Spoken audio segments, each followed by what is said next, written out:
Hi, Alan. Hi, Hannah. How are you? I'm good. How are you doing? Very well, thank you. Good. Weather's pretty Enjoy. good. Sorry. Yeah, I was going to say you're enjoying the sunshine. Yeah, I'm actually working from home today, so taking advantage of the good weather. About time, really. It arrived. Yeah. It's only taken about 2 months of the summer to get here, but let's make the most of it. Yeah, absolutely. So we're talking in mid-June, just for anybody that's watching this back and Yeah, wondering what season and what month not it's in. mid-December. Yeah, yeah. We're not expecting miracles, but we do want some sunshine. Yeah. So Alan, you are my third guest now on 15 Minutes With, where we speak to partners that we've known for some time or that we've known for a short while, and we recommend you clearly to our members and to our clients as part of the office management group offering. Yeah. So I wondered if you remembered how we first met, because we've known each other now, I think, for you've got building work going on, haven't you? Yeah, sorry. Yeah. Yeah. Don't worry. Um, I think we've known each other now for about 7 or 8 years. I'm not sure. I think it's about 7 years, 4 months, 3 days. Not 100% sure. You've got a better memory than I have. Wait, you could be right, because I think it was in the springtime we first met, so it's not far off, but yeah. No, that was way back in. It was opposite the Bank of England. It was Yeah, in the Berenbergs. Yeah, that's it. Yeah, yeah, yeah, yeah. So yeah, you guys were tendering, weren't you? And that's right. yeah, we had a nightmare contract, to be honest, before we decided to do that with a cleaning company, because it Yeah, can happen. yeah, And that's when I first met you and Rob. yeah, And actually turns out that you're from the same area as I am, and I think Rob, wasn't it, knew one of my good friends as well through that's family right. Well, relations. So Rob knows everybody. Rob, there's more people he knows that he doesn't know. I have to say, so he's well connected, Rob. yeah, absolutely. So tell me a little bit about Win Services. So I should say, sorry, this is Alan Davies from Win Services, and yeah, tell us a little bit about Wins. Yeah, we're a family business. We've been going since about 1989. I actually joined a bit later. Rob was a founder member, and we combined the cleaning and the security company to start with. Let's get that bit in first. And Rob set that up with a couple of other people. That moved on, and then we formed the cleaning company. I got involved then, and it's been going quite successfully, grown organically and sustainably throughout that time. And it's just essentially a family-run business, and we operate mainly in the southeast. But having said that, we have a number of bigger clients where we follow where the work is, if you like, and it's commercially viable for us and for them, of course.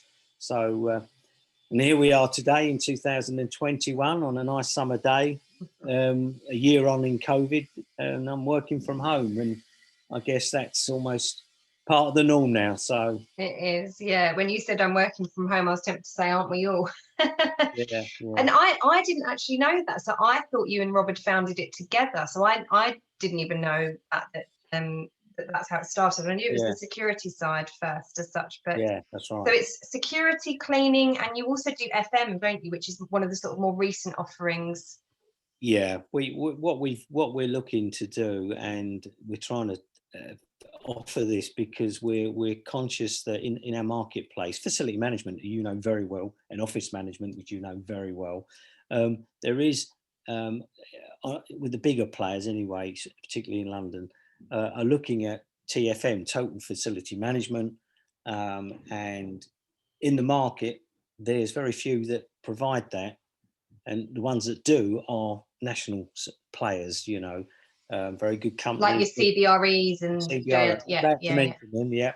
yeah, with you. But yeah, so but they just what they want is an alternative, sort of SME company, and often that's not always possible. So we have got a collaboration with another company who's in hard FM, and we're offering that. We've been rolling that out recently, but it enables us to stick to our specialist field, which is soft FM, i.e. cleaning, security, grounds maintenance, and bring in a hard FM company, and that's their speciality, but put the two together and generally then just have one person at the head of that, cascading out with the various service disciplines underneath.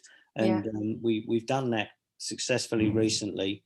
And that's something that we're looking to do. So we're still continuing with our cleaning, still continuing with our security, which is our bread and butter. But the TFM thing is something we're now looking at as well, offering a collaborative approach, but keeping the expertise within and bringing it together as two SMEs. And it seems to be working quite well. And I think there's a market for it. Yeah. But it's only viable really on a bigger scale, really, where you've got, I don't know, an office block and that sort of thing. I guess. Where it's like for someone that owns the building or for the building management. Yeah. So. And so you mentioned there's some examples of what soft FM is. So what's the hard FM for anyone that doesn't know? Right. Well, that's things that I suppose the way I look at soft FM and hard FM is in this way. Soft FM is touchy-feely, can be subjective. It's about people, security facing, cleaning, the people walking around. So it's looking at things, touching things, And on the hard FM side, it's process driven. It's all quite structured. You do have to manage it, but it just happens, if you like. So your air conditioning just happens. Your electric, they don't just happen. They often break down, as you well know. That's why you have your PPMs and stuff like that. But essentially, they're very different disciplines, very different areas. So, to find someone to manage both is very difficult because they're quite at the end of each, if you looked at the spectrum, they're at each end of the spectrum, if you like. So, that's how I would define it in very simple terms. Yeah, it's like the fixed assets, isn't it? The hard FM, and the things that are almost attached to the building versus, like you say, the people elements, like the cleaning things. So, fab. Bit of education on a Friday afternoon. So what's your role at WINS then? Tell us more about what you do there. Oh, jack of all trades, really. No, I mainly work on the sales and marketing side, and I do look after a couple of major contracts where I self-deliver to a certain extent, and that means that we have the suppliers as well that I oversee, and that works quite well, and it doesn't take too much time from our operations team, but it has to be it's a sort of speciality type project work as opposed to contract work. So the contract work is quite structured, with contracts managed and everything. With the project work, there's a length of time and it has to be managed, and often we use service partners to carry that out, really. An example of that would be Angle and Water, and they have schemes going on and projects going on all the time up and down the east of England. And to manage that efficiently and effectively, we need service partners that are local. We all know cleaning is a very, very local business. You have to have someone there quite locally. So I sort of oversee that. I get supported by the office, but generally speaking, we use a network of reliable people that we deliver the service through. Yeah. Okay. How's COVID been for WINS?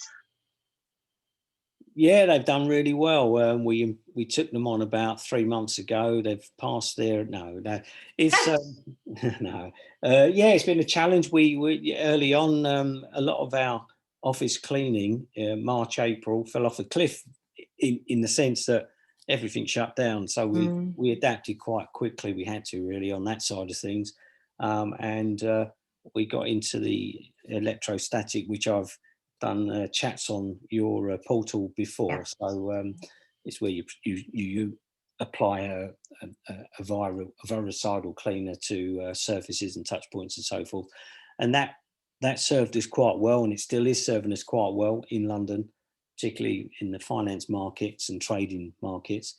And on the security side, on the sort of what I call project work, construction, that type of thing, Rob's been looking after a massive contract for on the rail side, and that's all over the country, but Yeah.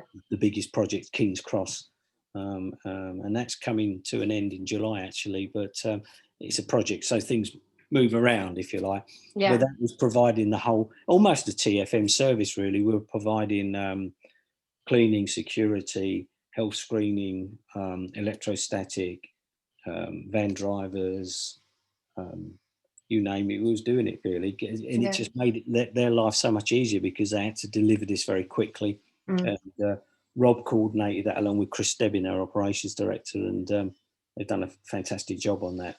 Good, good. So you've ridden the wave and going strong, it sounds, which is really, really positive. Yeah. So tell me, obviously we run an office management community, right? That's why you're part of it, because we connect you with office managers and you help advise them and give them your expertise and share your experience. What is the thing that you enjoy most about working with office managers, if anything? Perhaps you don't. I enjoy I enjoy delivering what they're.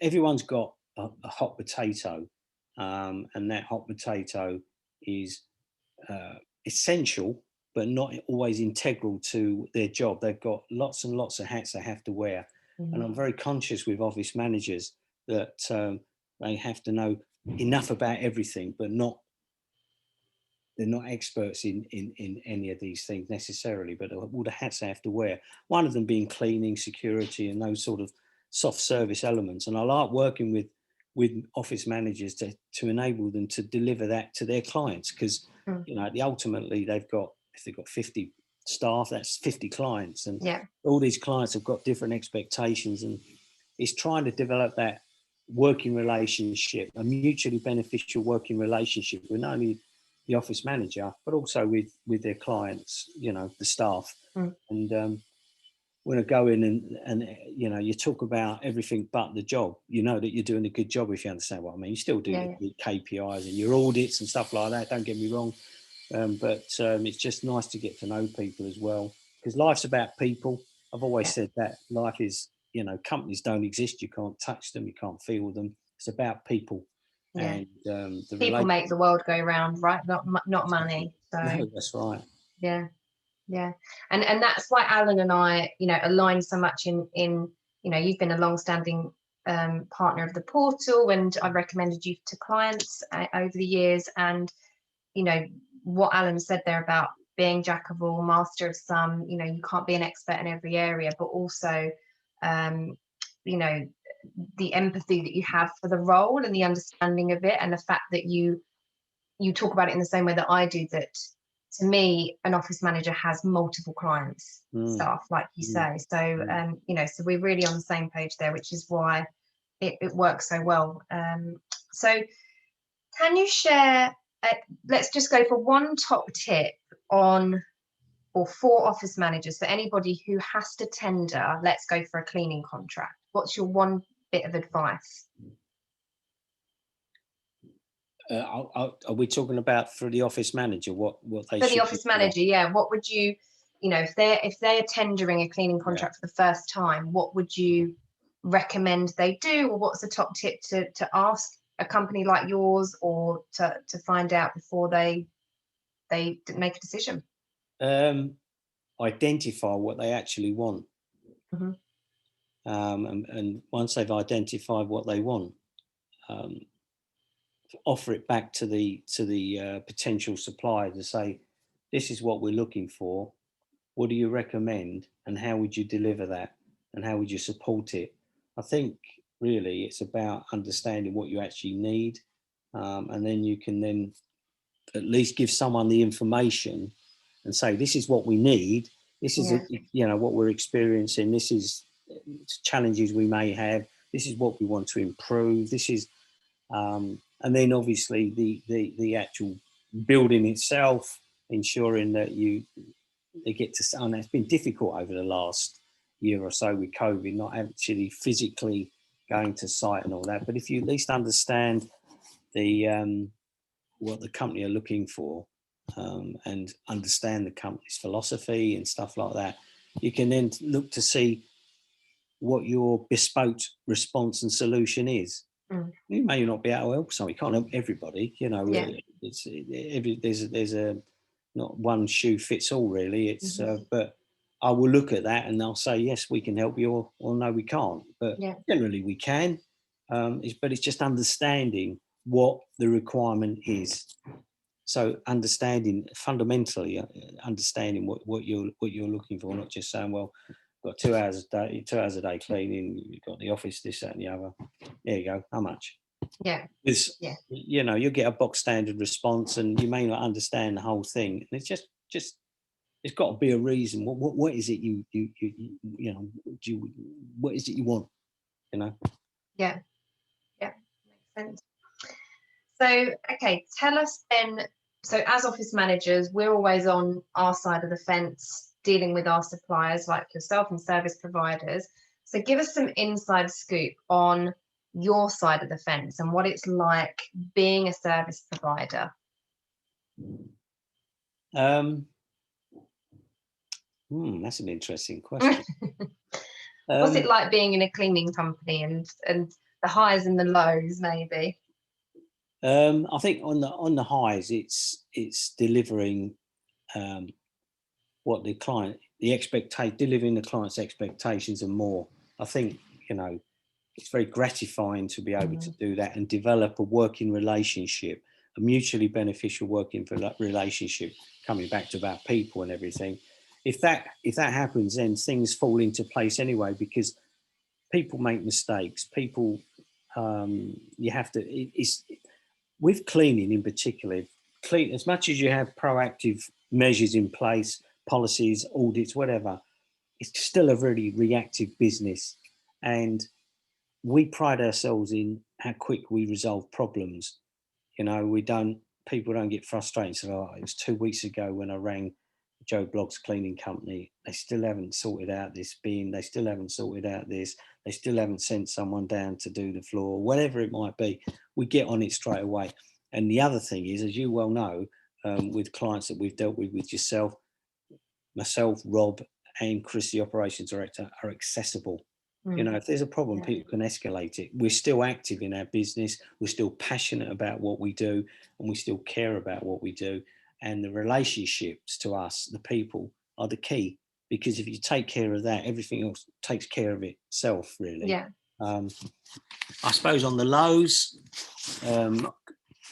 one of the things is people let us down. Of course they do. You know, we have staff that will let us down. They may not turn up. They may not do a good job. They may cause a bit of trouble or whatever, and that's very frustrating because it reflects on us as a company, understandably, because it is us. We employ these people, and if most people that do a good job, don't get me wrong, but you've asked me the question, and Yeah. nothing worse than getting oh, we're not very happy, or someone's let us. Half the time there's a reason for it when you look into it. There's a justifiable reason, but sometimes there isn't, and you have to hold your hands up and say, no, we've made a mistake, or that person made it, but the company has, because that's ultimately the responsibility lies there. But I come back to what I said earlier. We resolve it as quick as we can. You know, we don't leave people hanging in the lurch, because I wouldn't like that myself. Right. Fab. Well, thank you so much for that. I think that's been really insightful, and I've learned some things about wins, as I say, that I didn't know. So it's been really interesting for me, and nice to catch up with you as well, Alan. Thank you, Hannah. Thanks so much for taking part. We'll see you soon. You're welcome. Yeah, see you soon. Bye. Thank you. Bye.